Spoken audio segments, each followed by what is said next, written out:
Thank you, ladies and gentlemen. School leadership, special guests, parents and students, I hope you've enjoyed a great evening of music from our talented musicians and staff.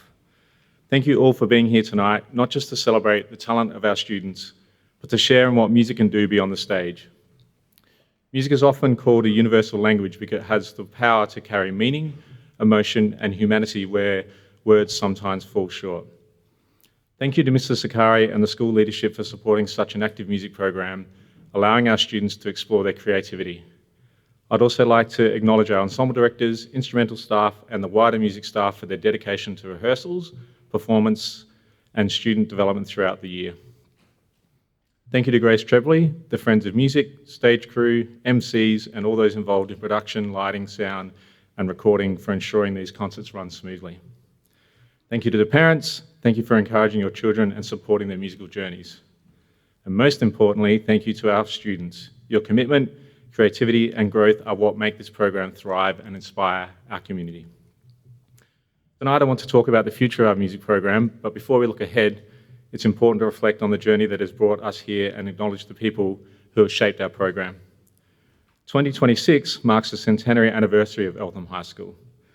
Our music program began its journey in 1983, and tonight I want to acknowledge two people in the audience whose contributions have shaped the program and brought us to where we are today. First, Sally Davis, who was an integral part of our ensemble and instrumental staff for many years. Her dedication, guidance, and passion for music have left a lasting impact on countless students and our current staff. At the heart of everything this program has achieved is Mr. Ken Waterworth, who's also joining us tonight.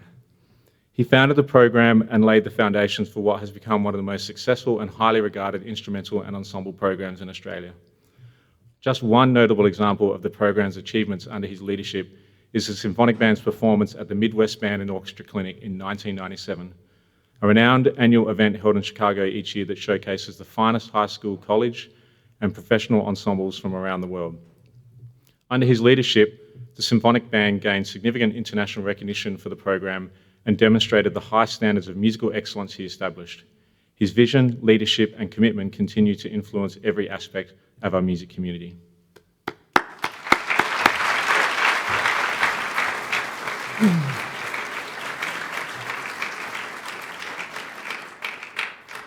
In 2026, we will host a series of special events to celebrate our alumni and staff involved in our music program over many years. These events will recognise the legacy they have built within our community and the lasting influence on multiple generations of musicians. Throughout the history of the Eltham High School music program, we have been dedicated advocates for commissioning new music, supporting composers, and providing our students with the opportunity to actively participate in bringing new music to life.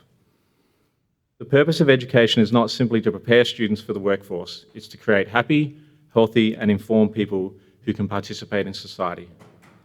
Music is about humanity, about listening to others, about working together, and being part of something bigger than yourself. Tonight, I want to share with you the launch of a new commission that uses music to respond to something urgent, painful, and deeply human.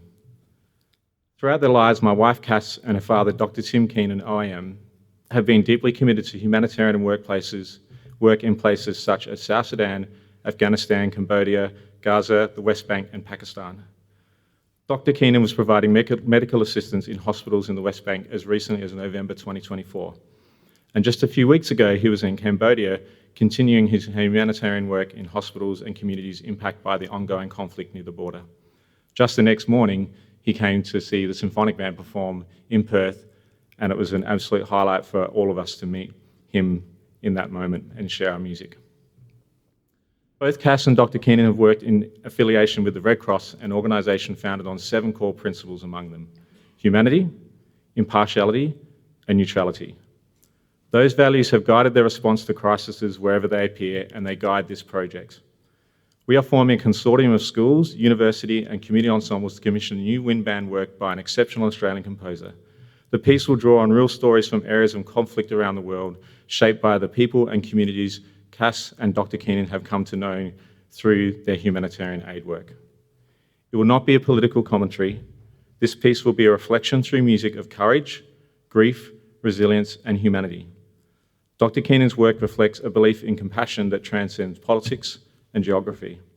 And for me, this new commission is an extension of that belief, a musical response grounded in empathy, not ideology. As many of you know, the humanitarian crisis in Gaza has become one of the most heartbreaking situations in our world today. It's a situation that can feel difficult to speak about, emotionally, morally, and politically complex. But beyond the headlines and the debates are real people, families, children, medical workers, students, and communities enduring unimaginable hardship while still holding on to hope.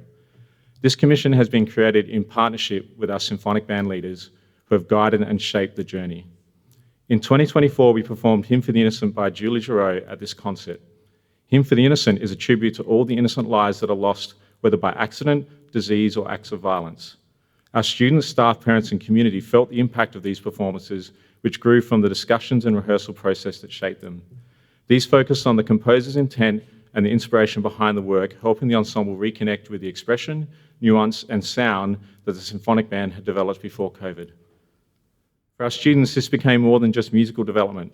It provided an opportunity to reflect on the human experience, connect with stories of people affected by hardship, and learn to process grief, understand resilience, and find moments of healing.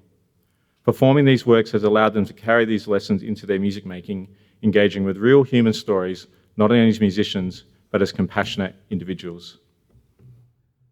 This new commission, after its Wind Band premiere, will be adapted for orchestra, allowing it to reach more audiences and create a wider impact. I want to acknowledge that engaging with complex global issues, even through art, can elicit a range of responses. Music, like all forms of art, invites interpretation.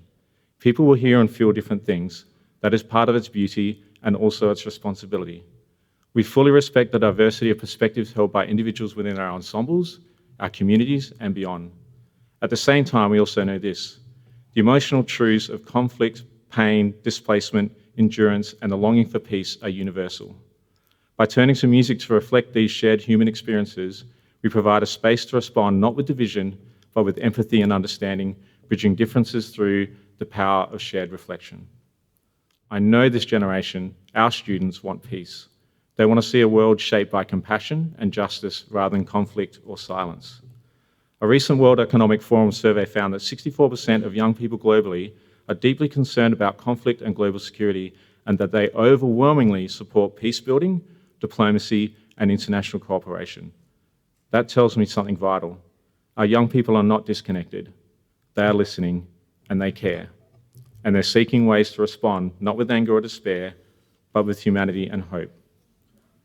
So tonight, by sharing this future project with you, I'm gently offering a different kind of response, a musical one, a human one that echoes the humanitarian values of the Red Cross, to protect life, to alleviate suffering, and to remind us of our shared dignity and interconnectedness. Because when we choose to listen, truly listen, we can move beyond silence, and perhaps even toward healing. I want to acknowledge that everything I've shared tonight has been as a lifelong music educator, a husband, a father, and a human being, not as a representative of the Department of Education or the Victorian Government. Thank you so much, and I hope you enjoy the rest of tonight's music.